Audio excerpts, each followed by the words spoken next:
श्री जय राम जी की श्री वाल्मीकि रामायण युद्धकांड 106वां सर्ग।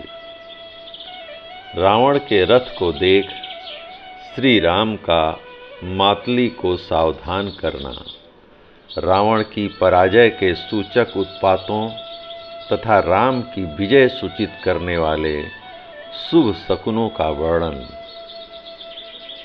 रावण के सारथी ने हर्ष और उत्साह से युक्त होकर उसके रथ को शीघ्रतापूर्वक हाँका।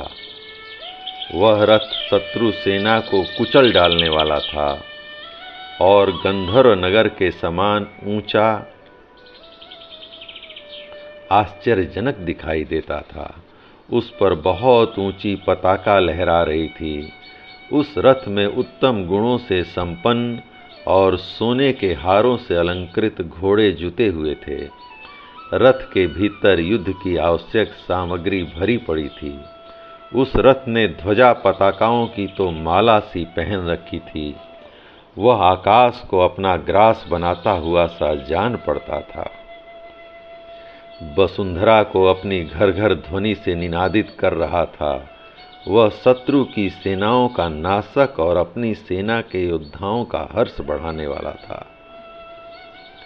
नरराज श्री रामचंद्र जी ने सहसा वहां आते हुए विशाल ध्वज से अलंकृत और घोर घरघर ध्वनि से युक्त राक्षस राज रावण के उस रथ को देखा।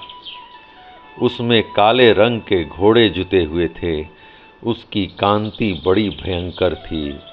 वह आकाश में प्रकाशित होने वाले सूर्य तुल्य तेजस्वी विमान के समान दृष्टिगोचर होता था। उस पर फहराती हुई पताकाएं विद्युत के समान जान पड़ती थीं। वहाँ जो रावण का धनुष था, उसके द्वारा वह रथ इंद्रधनुष की छटा छिटकाता था और बाणों की धारावाहिक वृष्टि करता था। इससे वह जलधारा बरसी मेघ के समान प्रतीत होता था। उसकी आवाज़ ऐसी मालूम होती थी मानो वज्र के आघात से किसी पर्वत के फटने का शब्द हो रहा हो। मेघ के समान प्रतीत होने वाले शत्रु के उस रथ को आता देख श्री रामचंद्र जी ने बड़े वेग से अपने धनुष पर टंकार दी। उस समय उनका वह धनुष द्वितीया के चंद्रमा जैसा दिखाई देता था। श्री राम ने इंद्र सारथी मातली से कहा, मातले देखो, मेरे शत्रु रावण का रथ बड़े वेग से आ रहा है। रावण जिस प्रकार प्रदक्षिणा भाव से महान वेग के साथ पुनः आ रहा है, उससे जान पड़ता है इसने समर भूमि में अपने वध का निश्चय कर लिया है। अतः अब तुम सावधान हो जाओ और शत्रु के रथ की ओर आगे बढ़ो। जैसे हवा उमड़े हुए बादलों को छिन्न भिन्न कर डालती है, उसी प्रकार आज मैं शत्रु के रथ का विध्वंस करना चाहता हूँ। भय तथा घबराहट छोड़कर मन और नेत्रों को स्थिर रखते हुए घोड़ों की बागडोर काबू में रखो और रथ को तेज चलाओ। तुम्हें देवराज इंद्र का रथ हाँकने का अभ्यास है, अतः तुमको कुछ सिखाने की आवश्यकता नहीं है। मैं एकाग्र चित्त होकर युद्ध करना चाहता हूँ, इसलिए तुम्हारे कर्तव्य का स्मरण मात्र करा रहा हूँ, तुम्हें शिक्षा नहीं देता हूँ। श्री रामचंद्र जी के इस वचन से देवताओं के श्रेष्ठ सारथी मातली को बड़ा संतोष हुआ और उन्होंने रावण के विशाल रथ को दाहिने रखते हुए अपने रथ को आगे बढ़ाया। उसके पहिए से इतनी धूल उड़ रही कि रावण उसे देखकर कांप उठा। इससे दशमुख रावण को बड़ा क्रोध हुआ। वह अपनी लाल लाल आंखें फाड़ कर देखता हुआ रथ के सामने हुए श्री राम पर बाणों की वृष्टि करने लगा। उसके इस आक्रमण से श्री रामचंद्र जी को बड़ा क्रोध हुआ। फिर रोष के साथ ही धैर्य धारण करके युद्ध स्थल में उन्होंने इंद्र का धनुष हाथ में ले लिया, जो बड़ा ही वेगशाली था। साथ ही सूर्य की किरणों के समान प्रकाशित होने वाले महान वेगशाली बाण भी ग्रहण किए। तत्पश्चात एक दूसरे के वध की इच्छा रखकर श्री राम और रावण दोनों में बड़ा भारी युद्ध आरंभ हुआ।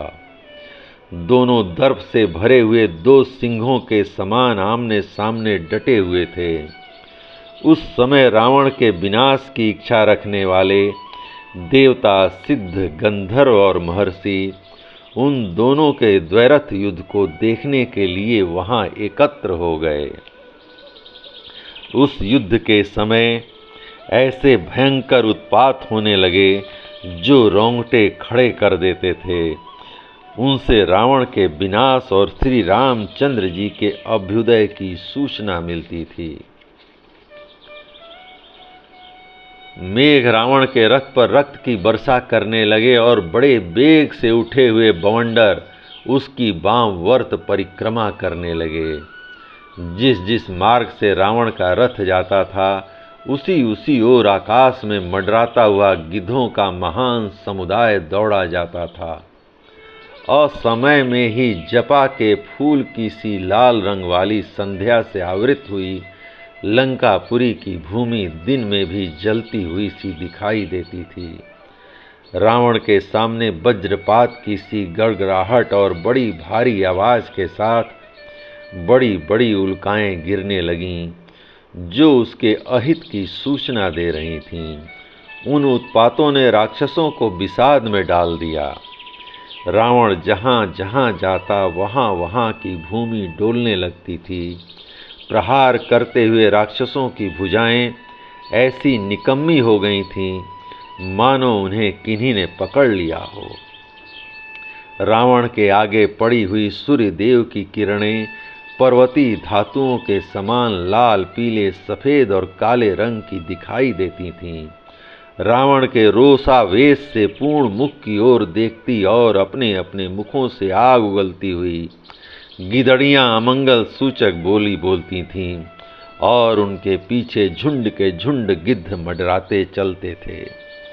रणभूमि में धूल उड़ाती वायु राक्षस राज रावण की आंखें बंद करती हुई प्रतिकूल दिशा की ओर बह रही थी। उसकी सेना पर सब ओर से बिना बादल के ही दुस्सह एवं कठोर आवाज के साथ भयानक बिजलियां गिरीं।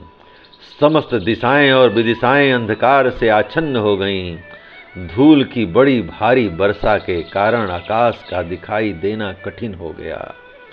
भयानक आवाज करने वाली सैकड़ों दारुण सारिकाएं आपस में घोर कलह करती हुई रावण के रथ पर गिर पड़ती थीं। उसके घोड़े अपने जघन स्थल से आग की चिंगारियां और नेत्रों से आंसू बरसा रहे थे। इस प्रकार वे एक ही साथ आग और पानी दोनों प्रकट करते थे। इस तरह बहुत से दारुण एवं भयंकर उत्पात प्रकट हुए जो रावण के विनाश की सूचना दे रहे थे। श्री राम के सामने भी अनेक शकुन प्रकट हुए जो सब प्रकार से शुभ, मंगलमय तथा विजय के सूचक थे।